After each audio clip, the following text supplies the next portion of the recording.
നമസ്കാരം. വാർത്തകൾ വായിക്കുന്നത് ഷാജി കടക്കൽ.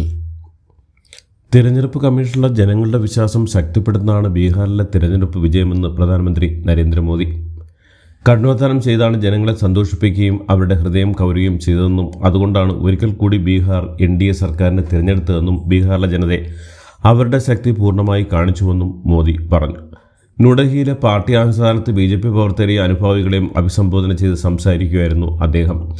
ബീഹാർ തെരഞ്ഞെടുപ്പ് വിജയം യുവാക്കൾ SIRനെ പിന്തുണച്ചതിൻ്റെ തെളിവാണെന്നും വോട്ടർ പട്ടികയുടെ ശുദ്ധീകരണത്തെ പിന്തുണയ്ക്കേണ്ടത് ഓരോ രാഷ്ട്രീയ പാർട്ടിയുടെയും കടമയാണെന്നും പ്രധാനമന്ത്രി പറഞ്ഞു.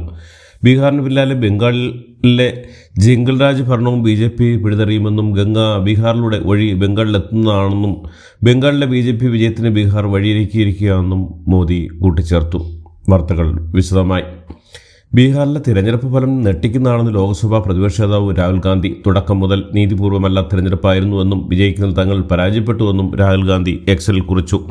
കോൺഗ്രസ് പാർട്ടിയും ഇന്ത്യ സഖ്യവും ഈ ഫലത്തെ ആഴത്തിൽ അവലോകനം ചെയ്യുമെന്നും ജനാധിപത്യത്തെ സംരക്ഷിക്കാനുള്ള ശ്രമങ്ങൾ ശക്തമാക്കുമെന്നും രാഹുൽ ഗാന്ധി പറഞ്ഞു. ബീഹാർ തിരഞ്ഞെടുപ്പിൽ ഇതുവരെയുള്ള കണക്ക് പ്രകാരം 89 സീറ്റ് BJPയും 85 സീറ്റ് JDUവും നേടി. RJDക്ക് 25 സീറ്റ് മാത്രമാണ് നേടാനായത്. സീറ്റിൽ നിലയിൽ നാലാമതെത്തിയത് 19 സീറ്റ് നേടിയ NDAയുടെ ഘടകകക്ഷിയായ LJP ആണ്. കോൺഗ്രസിന് 6 സീറ്റിലേക്ക് ജയിക്കാൻ സാധിച്ചുള്ളൂ. AIMIM 5 സീറ്റിൽ വിജയിച്ചു. CPIML 2 സീറ്റിലും CPM 1 സീറ്റിലുമാണ് ജയിച്ചത്. ബീഹാറിൽ BJPക്കും JDUവിനും കണ്ണഞ്ചിപ്പിക്കുന്ന സ്ട്രൈക്ക് റേറ്റ്. മത്സരിച്ച 101 സീറ്റുകൾ BJP 89 ഇടങ്ങൾ വിജയിച്ച് ഏറ്റവും വലിയ ഒറ്റക്കക്ഷിയായപ്പോൾ നിതീഷ് കുമാറിന്റെ നേതൃത്വത്തിലുള്ള JDU 80 സീറ്റുകളും വിജയിച്ചു. രണ്ട് ശക്തികളുടെയും ബലത്തിൽ NDA മുന്നണി 202 സീറ്റുകളാണ് വിജയിച്ചത്. BJPയുടെ ചരിത്രത്തിൽ തന്നെ ഏറ്റവും മികച്ച വിജയങ്ങളിലൊന്നാണിത്. 2022 ഗുജറാത്ത് നിയമസഭാ തെരഞ്ഞെടുപ്പിൽ 85.7 സ്ട്രൈക്ക് റേറ്റോടെയാണ് BJP ജയിച്ചതെങ്കിൽ 88.12% ബീഹാറിലെ BJPയുടെ സ്ട്രൈക്ക് റേറ്റ്. മത്സരിച്ച 101 സീറ്റുകൾ 12 സീറ്റുകൾ മാത്രമാണ് BJP പരാജയം രുചിച്ചത്. ബീഹാറിലെ തിരഞ്ഞെടുപ്പ് ഫലം യഥാർത്ഥ സാഹചര്യത്തെയല്ല പ്രതിഫലിക്കുന്നതെന്ന് CPI liberal lieutenant general secretary Dipankar Bhattacharya. ഫലം തീർത്തും അസ്വാഭാവികമാണെന്നും അത് ബീഹാറിലെ യഥാർത്ഥ സാഹചര്യങ്ങളുമായി അല്പം പോലും പൊരുത്തപ്പെട്ടു പോകുന്നില്ലെന്നും ദീപാങ്കർ പറഞ്ഞു. SIRന് ശേഷം 7.42 കോടി ആളുകളായിരുന്നു ബീഹാറിലെ വോട്ടർ പട്ടികയിലുണ്ടായിരുന്നതെന്നും എന്നാൽ വോട്ടെടുപ്പിന് ശേഷമുള്ള തെരഞ്ഞെടുപ്പ് കമ്മീഷന്റെ പത്രക്കുറിപ്പിൽ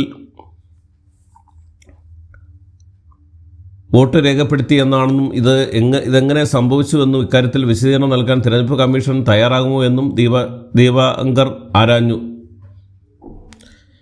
ഫരീദാബാദിൽ നിന്ന് പിരിച്ചെടുത്ത സ്ഫോടക വസ്തുക്കളുടെ സാമ്പിൾ എടുക്കുന്നതിൻ്റെ ജമ്മു കാശ്മീരിലെ നൌഗം പോലീസ് സ്റ്റേഷൻ പരിസരത്ത് ഇന്നലെ രാത്രി അപ്രതീക്ഷിത സ്ഫോടനം. ഫോറൻസിക് സയൻസ് ലാബോറട്ടറിയിലെ സംഘവും പോലീസും സ്ഫോടക വസ്തുക്കൾ പരിശോധിക്കുന്നതിനിടെയാണ് പൊട്ടിത്തെറി. കുറഞ്ഞത് 8 ഉദ്യോഗസ്ഥർ ഗുരുതരമായി പരിക്കേറ്റതായി റിപ്പോർട്ടുകൾ. സ്ഫോടനത്തിൽ പോലീസ് സ്റ്റേഷനും തൊട്ടടുത്തുള്ള കെട്ടിടങ്ങൾക്കും കേടുപാടുകൾ സംഭവിച്ചിട്ടുണ്ട്. ശബരിമല സ്വർണ്ണക്കൊള്ളയിൽ സംസ്ഥാന പോലീസ് രജിസ്റ്റർ ചെയ്ത കേസുകളുടെ രേഖകൾ ആവശ്യപ്പെട്ട് എൻഫോഴ്സ്മെന്റ് ഹൈക്കോടതിയെ സമീപിച്ചു. FIR, അനുബന്ധ മൊഴികൾ എന്നിവയുടെ പകർപ്പാണ് തേടിയിരിക്കുന്നത്. കേസെടുക്കുന്നതിന് മുന്നോടിയാണ് FIRലുള്ള പകർപ്പ് ആവശ്യപ്പെട്ട് ED കോടതിയെ സമീപിച്ചത്. ശബരിമല സ്വർണ്ണക്കൊള്ളയിൽ കള്ളപ്പണ ഇടപാട് നടന്നതായി സംശയിക്കുന്ന വിശദമായ അന്വേഷണത്തിന് കേസുകളുടെ രേഖകളും വിശദാംശങ്ങളും വേണമെന്നാണ് ആവശ്യം. ശബരിമല സ്വർണ്ണക്കൊള്ളയുമായി ബന്ധപ്പെട്ട കേസിൽ പ്രതിയായ മുൻ ദേവസ്വം സെക്രട്ടറി ജയശ്രീയുടെ അറസ്റ്റ് ഹൈക്കോടതി താൽക്കാലത്തേക്ക് തടഞ്ഞു. ചൊവ്വാഴ്ച വരെയാണ് വിലക്ക്. ജയശ്രീ അറസ്റ്റ് ചെയ്യാൻ SIT നീക്കം തുടങ്ങിയതിന് പിന്നാലെയാണ് നടപടി. ദേവസ്വം ബോർഡിലെ ഉദ്യോഗസ്ഥ മാത്രമായിരുന്നു താനെന്നും സ്വർണ്ണക്കൊള്ളയെപ്പറ്റി അറിഞ്ഞിരുന്നില്ല എന്നാണ് ജയശ്രീയുടെ വാദം. തദ്ദേശ തെരഞ്ഞെടുപ്പിലെ സ്ഥാനാർത്ഥി നിർണയത്തിലെ അതൃപ്തി തുറന്നു പറഞ്ഞു. കൊച്ചി ഡെപ്യൂട്ടി മേയർ CPIയിൽ നിന്ന് രാജിവെച്ചു. ഡെപ്യൂട്ടി മേയർ KA അൻസിയാണ് CPIയിൽ നിന്ന് രാജിവെക്കുന്നതായി പ്രഖ്യാപിച്ചത്. CPI മട്ടഞ്ചേരി 5ാം ഡിവിഷണൽ കൗൺസിലറാണ് അൻസിയ. അനർഹർക്ക് സീറ്റ് നൽകിയെന്ന് ആരോപിച്ചാണ് അൻസിയുടെ രാജിവെച്ചെങ്കിലും ഇടതുപക്ഷത്തിനൊപ്പം തുടരുമെന്ന് അൻസിയ വാർത്താസമ്മേളനത്തിൽ വ്യക്തമാക്കി. മലയാളികൾ ഉൾപ്പെട്ട ഇറാൻ അവയവ കടത്തുമായി ബന്ധപ്പെട്ട NIA എടുത്ത കേസിൽ മുഖ്യപ്രതി അറസ്റ്റിൽ. 1ാം പ്രതി മധു ജയകുമാറിനെയാണ് അന്വേഷണ സംഘം നെടുമ്പാശ്ശേരി വിമാനത്താവളത്തുനിന്ന് പിടികൂടിയത്. ഇറാനിലെ ടെഹ്റാൻ കേന്ദ്രീകരിച്ച് മെഡിക്കൽ ടൂറിസം രംഗത്ത് പ്രവർത്തിക്കുന്ന മധു രാജ്യാന്തര അവയവക്കടത്ത് ശൃംഖലയുടെ ഭാഗമായി മധു പ്രവർത്തിക്കുന്നതാണ് കണ്ടെത്തൽ. മധുവിനെ NIA കോടതിയിൽ ഹാജരാക്കി 14 ദിവസത്തെ കസ്റ്റഡിയിൽ വിട്ടു. കോഴിക്കോട് കൊയിലാണ്ടിയിൽ സ്വകാര്യ ആശുപത്രിയിൽ നഴ്സിനെ ട്രെയിനിൽ തട്ടി മരിച്ച നിലയിൽ കണ്ടെത്തി. കൊളാഞ്ചേരി സ്വദേശി വീണ കുര്യനാണ് മരിച്ചത്. കൊയിലാണ്ടി റെയിൽവേ സ്റ്റേഷൻ സമീപത്തെ ട്രാക്കിലാണ് മൃതദേഹം കണ്ടെത്തിയത്. പോലീസ് സംഭവ സ്ഥലത്തെത്തി തുടർ നടപടികൾ സ്വീകരിച്ചു. ഹാൽ സിനിമ വിവാദത്തിൽ സെൻസർ ബോർഡിന് തിരിച്ചടി. വിവേകമുള്ള മനുഷ്യൻ സിനിമയെ കാണേണ്ട രീതിയിലായിരുന്നു ഹാൽ സിനിമയെ സെൻസർ ബോർഡ് കാണേണ്ടിരുന്നുവെന്നും എന്നാൽ അത്തരമൊരു നടപടിയല്ല സെൻസർ ബോർഡിൻ്റെ ഭാഗത്തുനിന്ന് ഉണ്ടായതെന്നും ഹൈക്കോടതി വ്യക്തമാക്കി. സിനിമയിലെ കോടതി രംഗത്തിൽ മതപരിവർത്തനത്തിൻ്റെ കണക്ക് പറയുന്ന ഭാഗം, ധ്വജ പ്രണാമം തുടങ്ങിയ സിനിമയിൽ നിന്ന് ഒഴിവാക്കാൻ തയ്യാറാണെന്ന് നിർമ്മാതാക്കൾ നേരത്തെ തന്നെ അറിയിച്ചിരുന്നു.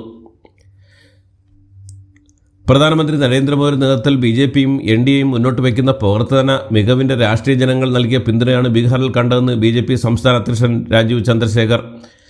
ബീഹാർ തിരഞ്ഞെടുപ്പ് ഫലം കേരളത്തിലും മാതൃകയാക്കണമെന്നാണെന്ന് BJPയുടെ മുൻ സംസ്ഥാന അധ്യക്ഷൻ K. സുരേന്ദ്രൻ. ബീഹാർ തെരഞ്ഞെടുപ്പിൽ എന്താണ് വീഴ്ച പറ്റിയതെന്ന് പരിശോധിക്കണമെന്ന് ശശി തരൂർ MP. പരാജയത്തിൽ നിന്ന് പാഠം പഠിക്കണമെന്നും സന്ദേശത്തിൽ പിഴവുണ്ടായുവെന്ന് നോക്കണമെന്നും ഇത്രയും വലിയ പരാജയം പ്രതീക്ഷിച്ചില്ലെന്നും ശശി തരൂർ പറഞ്ഞു. NDAയുടെ ഐക്യമാണ് ബീഹാറിലെ വിജയമെന്ന് നിതീഷ് കുമാർ. വിജയത്തിൽ സന്തോഷം രേഖപ്പെടുത്തിയ അദ്ദേഹം വോട്ടർമാർക്കും സഖ്യകക്ഷികൾക്കും നന്ദി പറഞ്ഞു. തെരഞ്ഞെടുപ്പ് തന്ത്രജ്ഞൻ പ്രശാന്ത് കിഷോറിൻ്റെ ജൻ സുരാജ് പാർട്ടി ബീഹാർ തെരഞ്ഞെടുപ്പിൽ സംഭൂജിരായി. ആദ്യ തെരഞ്ഞെടുപ്പ് പരീക്ഷയിൽ തന്നെ വൻ പരാജയമാണ് പ്രശാന്ത് കിഷോർ നേരിട്ടത്. സ്ഥിരം തെരഞ്ഞെടുപ്പ് പരാജയങ്ങളുടെ പ്രതീകമായി കോൺഗ്രസ് നേതാവ് രാഹുൽ ഗാന്ധി മാറിയെന്ന് BJP നേതാവ് അമിത് മാളവ്യ.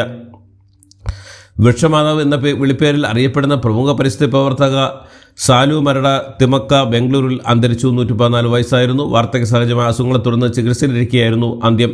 1911 കർണാടകയിലെ തുംകുരു ജില്ലയിലെ ഗുബ്ബി താലൂക്കിൽ ജനിച്ച തിമക്ക മരങ്ങൾ നട്ടുവളർത്തിയതിലൂടെയാണ് ശ്രദ്ധേയനായത്. US പ്രസിഡന്റ് ഡൊണാൾഡ് ട്രംപ് ഫ്രാൻസിനെ കുറിച്ച് നടത്തിയ പരാമർശങ്ങൾ ലൂവർ മോഷണത്തിലെ ഡിക്റ്റേറ്റീവിൻ്റെ വൈറലായ ചിത്രം പങ്കുവച്ച് മറുപടി നൽകി ഫ്രാൻസ് എംബസി. കുടിയേറ്റ വിദ്യാർത്ഥി വിഷയത്തിൽ നിലപാട് മാറ്റി അമേരിക്കയുടെ പ്രസിഡന്റ് ഡൊണാൾഡ് ട്രംപ്. വിദേശത്തുള്ള വിദ്യാർത്ഥികൾ രാജ്യത്തിന് നല്ല ബിസിനസ്സാണ് നൽകുന്നതെന്നാണ് ട്രംപ് ഇപ്പോൾ പ്രതികരിച്ചിരിക്കുന്നത്. ചൈനീസ് ബഹിരാകാശ നിലയമായ ടിയാങ്കോങ്ങിൽ ഡോക്ക് ചെയ്ത ഷെൻസോ 20യിലെ 3 ബഹിരാകാശ സഞ്ചാരികൾ തിരിച്ചെത്തി. ഷെൻസോ 20 സംഘം ഷെൻസോ 21 പേടകത്തിലാണ് ഭൂമിയിൽ തിരിച്ചെത്തിയത്. മംഗോളിയയിലെ മരുഭൂമിയിൽ പേടകം ലാൻഡ് ചെയ്തു. ബ്രിട്ടീഷ് സൈന്യത്തിലെ നിരവധി വനിതകൾ കഴിഞ്ഞ വർഷം ലൈംഗികാതിക്രമം നേരിട്ടതായി സർവേ ഫലം. സ്വീഡൻ തലസ്ഥാനമായ സ്റ്റോക്ക്ഹോമിലെ ഒരു ബസ് കാത്തിരിപ്പ് കേന്ദ്രത്തിലേക്ക് ഡബിൾ ഡെക്കർ ബസ് ഇടിച്ചു കയറി 3 പേർ മരിച്ചെന്നും 3 പേർക്ക് പരിക്കേറ്റെന്നും റിപ്പോർട്ടുകൾ. യുക്രൈനിൽ റഷ്യ നടത്തിയ കനത്ത ഡ്രോൺ മിസൈൽ ആക്രമണത്തിൽ 8 മരണം. കിവീവിൽ 6 പേരും തെക്കൻ യുക്രൈനിൽ 2 പേരുമാണ് കൊല്ലപ്പെട്ടത്. Rising Stars Asia Cup 20 cricket ടൂർണമെൻറ്റിൽ UAEക്കെതിരെ ഇന്ത്യയ്ക്കായി 32 പന്തിൽ സെഞ്ചുറി അടിച്ചു യുവതാരം വൈഭവ് സൂര്യവംശി. T20യിൽ ഒരു ഇന്ത്യൻ ബാറ്ററുടെ വേഗതയേറിയ രണ്ടാമത്തെ സെഞ്ചുറിയാണ്. മത്സരത്തിൽ 42 പന്തുകൾ നേരിട്ട താരം 15 സിക്സും 11 ഫോറും അടക്കം 146 റൺസ് എടുത്തു. മത്സരത്തിൽ ഇന്ത്യ ഉയർത്തിയ 290 റൺസിൻ്റെ വിജയലക്ഷ്യത്തിന് മുന്നിൽ UAEയുടെ പോരാട്ടം 149 അവസാനിച്ചു. ഇതോടുകൂടി ഇന്നത്തെ വാർത്തകൾ ഇവിടെ അവസാനിക്കുന്നു. എല്ലാവർക്കും നന്ദി, നമസ്കാരം.